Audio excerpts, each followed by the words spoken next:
हाय, मैं हूँ अमृता।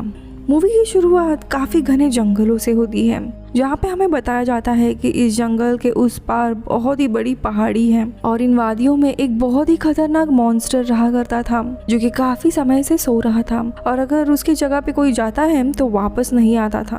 और यहीं पे हमें एक राज्य दिखाया जाता है जिसकी राजकुमारी थी क्रिस्टीन। और ऐसे कहा जाता था कि अगर क्रिस्टीन की शादी 18 साल से पहले नहीं करवाई गई तो वो मॉन्स्टर प्रिंसेस को उठा के लेके जाएगा। और इसी कारण से प्रिंसेस के पिता यानी किंग क्रिस्टीन की शादी प्रिंस यानी फेडरिक से करवाना चाहते थे, लेकिन क्रिस्टीन शादी से मना कर देती है। ये सुनते ही किंग काफी परेशान होते हैं और उसे बताता है कि कल तुम्हारी सालगिरह है, यानी तुम 18 साल की होगी, इसीलिए तुम्हें शादी करनी होगी। लेकिन क्रिस्टीन अपने पिता की बात नहीं मानती और उसी रात महल छोड़ने का फैसला करती है और बिना किसी को बताए रात के समय में वो महल से भाग जाती है जंगल की तरफ। इधर हम जंगल में एस्पिन को देखते हैं, जो नजदीकी गांव में अपने पिता और 2 भाइयों के साथ रहता था। वो खाने की तलाश में जंगल आया था और वहीं पे वो क्रिस्टीन के घोड़े को देख घबराकर गिर जाता है। यहाँ पे क्रिस्टीन उसकी मदद करती है। फिर एस्पिन क्रिस्टीन को खाने के लिए कुछ पूछता है। क्रिस्टीन को भी काफी भूख लगी थी, इसीलिए वो उसका सारा खाना खा लेती है और वहाँ से जाने लगती है। जाते हुए एस्पिन उसे अपना नाम बताने की कोशिश करता है और क्रिस्टीन थैंक यू बोलकर वहाँ से भाग जाती है। इसके बाद एस्पिन वापस घर आता है और उसके पिता उसे खाने की चीज मांगते हैं, लेकिन उसके पास सिर्फ एप्पल ही बचा था, इसीलिए उसके पिता उसके ऊपर नाराज होते हैं। जिसके बाद वो एस्पिन के बाकी दोनों भाइयों को जंगल में भेजते हैं खाना लाने के लिए। अब एस्पिन जब रात को घर में अकेला होता है तो उसे ऐसा महसूस होता है कि शायद आसपास कोई मॉन्स्टर है, क्योंकि उसे गुर्राने की आवाजें आ रही थी और वो एक तार पर आग लगाकर उसे घुमाने लगता है, जिसके कारण पूरे घर में आग लग जाती है। लेकिन किसी तरह एस्पिन वहाँ से बचकर निकल जाता है। वहीं दूसरी तरफ हम क्रिस्टीन को देखते हैं, जो कि रात को जंगल में घूम रही थी। तभी उसको वहाँ पर किसी की आवाज सुनाई देती है और उसका घोड़ा डरता है और क्रिस्टीन को गिराकर वहां से भाग जाता है। फिर वहां एक बहुत ही बड़ा मॉन्स्टर आकर क्रिस्टीन को अपने साथ लेके जाता है। वहीं दूसरी तरफ हम एस्पिन के पिता को देखते हैं। जब वो घर आते हैं तो वो देखते हैं कि सारा घर जल चुका था और वो काफी ज्यादा परेशान हो जाते हैं और एस्पिन उनको बताता है कि ये सब कुछ एक मॉन्स्टर की वजह से हुआ है, मैंने उसको देखा है। लेकिन उसके पिता एस्पिन पे काफी गुस्सा होते हैं, क्योंकि वो हमेशा ऐसी ही हरकतें किया करता था। इनकी बातचीत हो ही रही थी, तभी राजकुमार फेडरिक वहाँ पे आता है प्रिंसेस की तलाश में और वो प्रिंसेस के बारे में पूछने लगता है। एस्पिन के पिता कहते हैं कि हमने किसी भी प्रिंसेस को नहीं देखा और तभी एस्पिन समझ जाता है जिस लड़की को उसने खाना खिलाया था वो दरअसल राजकुमारी थी, प्रिंसेस। उसका चेहरा सफेद पड़ जाता है। ये देख फेडरिक उससे पूछने के लिए आता है, लेकिन तभी एस्पिन के पिता बीच में आके कहते हैं कि एस्पिन को मॉन्स्टर दिखाई दिया था।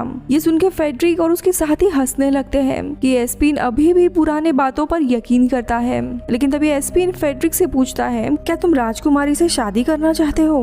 तब फेडरिक बताता है कि मैं उससे शादी करना चाहता हूँ और किंग बनने के बाद मैं उसे मारने वाला हूँ और जो भी इंसान उसे ढूंढने में मेरी मदद करेगा उसे मैं इनाम देने वाला हूँ। और फेडरिक वहाँ से चले जाता है। अब फेडरिक के जाने के बाद एस्पिन के पिता अपने दोनों बेटों को कहते हैं कि हमें कैसे भी राजकुमारी को ढूंढना होगा, ताकि उसके इनाम के पैसों से हम नया घर बना सकते हैं। और वो उन्हें कुछ पैसे देते हैं उसे ढूंढने जाने के लिए। वही एस्पिन से वो कुछ भी नहीं कहते, तो वो उनसे पूछता है कि उसे क्या करना चाहिए। तो उसके पिता गुस्से में कहते हैं कि तुमने घर जला दिया है, मैं बस यही चाहता हूँ कि तुम यहाँ से निकल जाओ। एस्पिन को काफी बुरा लगता है, लेकिन फिर भी वो अपने भाइयों के साथ राजकुमारी को ढूंढने के लिए निकल जाता है। तो यहाँ पे हम राजकुमारी को देखते हैं, उसे वो भयानक मॉन्स्टर उठा के लेके जाता है। तो यहाँ पे दूसरी जगह पे हम एस्पिन को देखते हैं, जो अपने भाइयों के साथ जा रहा था। तभी उसे एक टूटा हुआ मिरर मिलता है, जिसे वो अपने पास रख लेता है।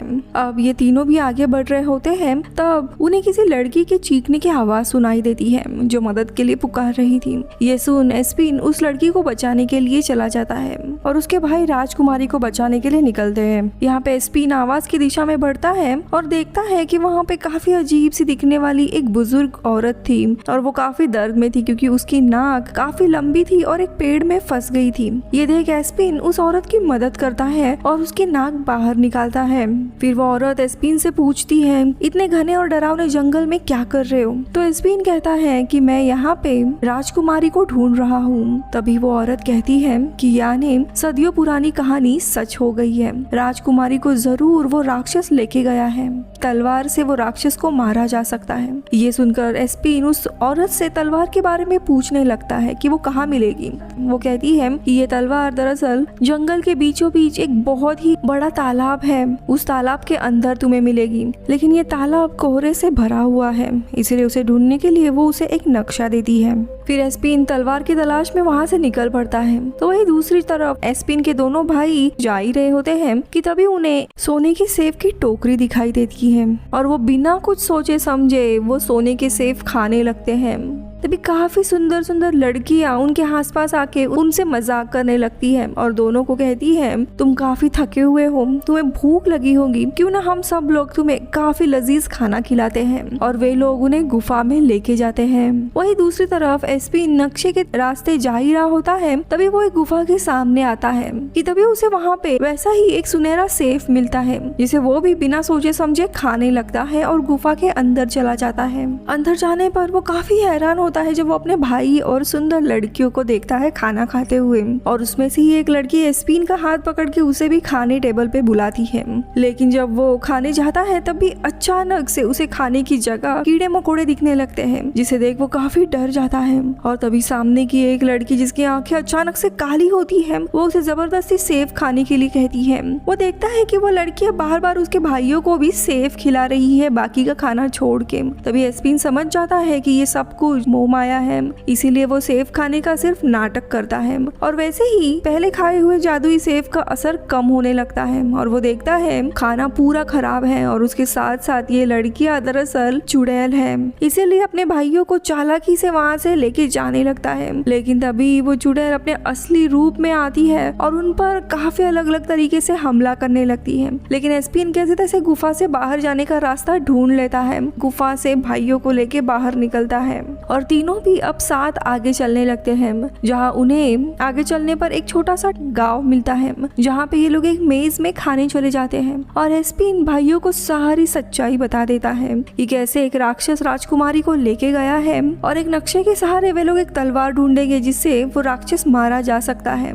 इनकी ये बातचीत चली रही होती है, तभी वहाँ पे वो राजकुमार आता है और तीनों को अपने गाँव से इतना दूर देख के समझ जाता है कि ये लोग राजकुमारी को ढूंढने के लिए यहाँ पे आए हैं, इसीलिए उन्हें जबरदस्ती पूछने लगता है। तीनों भी पहले मना करते हैं, लेकिन फिर वो उनके सामने कुछ पैसे डालता है और पूछता है। अब पैसे की लालच देख एस्पिन का बड़ा भाई एस्पिन से सीधा कह देता है कि इसे नक्शे के बारे में बता दो। राजकुमार उस एस्पिन से नक्शा छीनने की कोशिश करता है, लेकिन एस्पिन उसका चेहरे पे खाना फेंक देता है और उनकी लड़ाई शुरू होती है, जिसमें एस्पिन और उसके भाई चालाकी से वहाँ से भागते हुए नदी के उस पार चले जाते हैं और वो भागते हुए एक पहाड़ी के ऊपर चले जाते हैं। लेकिन जब वो पीछे देखते हैं तब राजकुमार और उसके लोग उनके पीछे ही रहते हैं। अब तीनों के पास भी कहीं जाने का रास्ता नहीं होता, इसीलिए तीनों भी पहाड़ी से ऊपर झरने के नदी में नीचे कूद जाते हैं। अब कैसे तैसे नदी से ये तीनों भी बाहर निकलते हैं और एस्पिन का बड़ा भाई उसे काफी डांटने लगता है और एस्पिन से वो नक्शा छीन लेता है। अब थोड़ी देर के बाद ये लोग नक्शे के बताए हुए रास्ते जा ही रहे होते हैं और तभी तालाब के पास पहुंच जाते हैं, क्योंकि आसपास बहुत ही घना कोहरा होता है।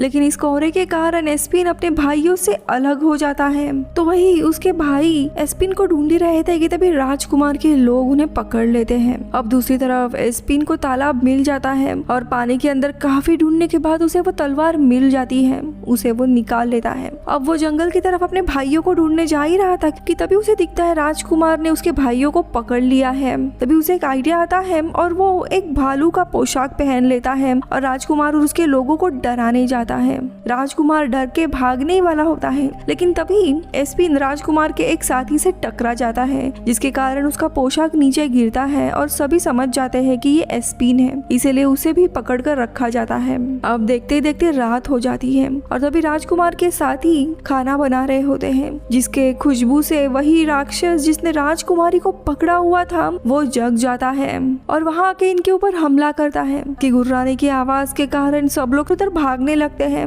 लेकिन तभी वो राक्षस एस्पिन के एक भाई और राजकुमार और उसके कुछ लोगों को पकड़ के साथ अपनी गुफा लेके जाता है। अब राक्षस वहां से जाने के बाद एस्पिन काफी रोने लगता है और खुद को जिम्मेदार समझता है, क्योंकि उसके कारण उसके भाई की भी जान खतरे में थी। लेकिन उसका बड़ा भाई उसे समझाता है कि हमें अब रोना नहीं है, अपने भाई को बचाना है। और वो दोनों भी मिलकर राक्षस के उसी गुफा में जाने के लिए निकलते हैं। यहाँ पे गुफा में हम देखते हैं राजकुमार को वहाँ पे राजकुमारी मिलती है और यही मौका देख वो उसे झूठ कहने लगता है कि वो खुद यहाँ पे उसे बचाने के लिए आया है, जल्दी वो उस राक्षस को मार देगा। लेकिन ये सारी बातें एस्पिन का भाई सुन लेता है और वो राजकुमारी को सच बताता है कि ये सब कुछ झूठ है, ये दरअसल तुमसे तुम्हारे पैसों के लिए शादी करना चाहता है, शादी के बाद ये तुम्हें मार देगा और पूरा राज्य उसका होगा।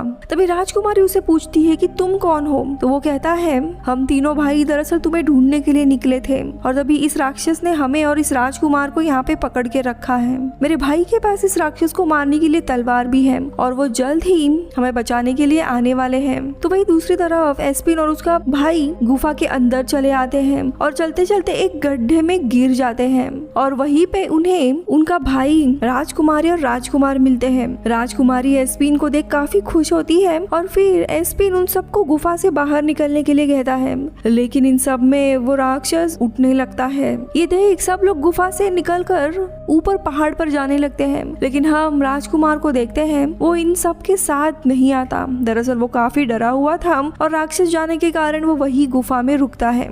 यहाँ पे दूसरी तरफ राक्षस इनका पीछा करते हुए पहाड़ी के ऊपर के नोक पे आ जाता है। ये देख एस्पिन अपनी तलवार निकालता और उसे मारने की कोशिश करता है, लेकिन उसे मारने के चक्कर में ही वो तलवार पहाड़ी से नीचे गिर जाती है। ये देख वो राक्षस एस्पिन को मारने आगे बढ़ता है, लेकिन तभी एस्पिन का भाई और राजकुमारी राक्षस के ऊपर पत्थर फेंक हमला करने लगते हैं। लेकिन इसी समय एस्पिन को उसके पास रखे हुए मिरर का याद आता है और वो सूरज उगने का इंतजार करने लगता है ताकि सूरज की किरणें वो राक्षस की आंखों में डाल सकता है, जिससे उसकी आंखें जल जाएंगी और वे लोग समय रहते वहां से भाग पाएंगे। यहाँ पे कुछ ही समय के बाद सूरज उगने लगता है और राक्षस एस्पिन को मारने आगे बढ़ ही रहा होता है, लेकिन तब भी सूरज की किरणें उस आईने पे गिरने के कारण सीधा राक्षस के शरीर पे गिरने लगती है और देखते ही देखते सीधा वो राक्षस जलने लगता है और देखते ही देखते पत्थर बन जाता है। दरअसल ये राक्षस सूरज की किरणों में कभी भी बाहर नहीं आ सकता था और इसी कारण से वो हमेशा रात में ही निकला करता था। अब राक्षस मर गया था, इसी कारण से वे सब लोग वहाँ से भागकर महल में आ जाते हैं, जहाँ पे राजकुमारी के माता पिता उसे देख काफी खुश होते हैं। एस्पिन और उसके भाइयों ने अपनी जान पे खेल कर उसे बचाया है, जिसके कारण राजा उन्हें धन्यवाद कहता है और इनका इनाम उन्हें दे देता है। अब एस्पिन अपने भाइयों के साथ वापस अपने घर पे आता है, जहाँ पे उसके भाई उसके पिता को बताते हैं कि एस्पिन के कारण ही उनकी जान बची है और उन्हें ये इनाम मिला है, जिस कारण से एस्पिन के पिता भी उसे माफ कर देते हैं और अपना घर बनाने लगते हैं। तो वही मूवी के आखिरी में हमें राजकुमार को दिखाया जाता है, जो राक्षस के कारण सदमे में होता है और तभी उसे सुनहरा सेफ मिलता है और वो उसे बिना सोचे समझे खाने लगता है और उन विचेस के जाल में फंस जाता है और यहीं पे मूवी खत्म होती है। इसका दूसरा पार्ट भी है जो मैं थोड़ी समय में अपलोड करूंगी। Bye bye.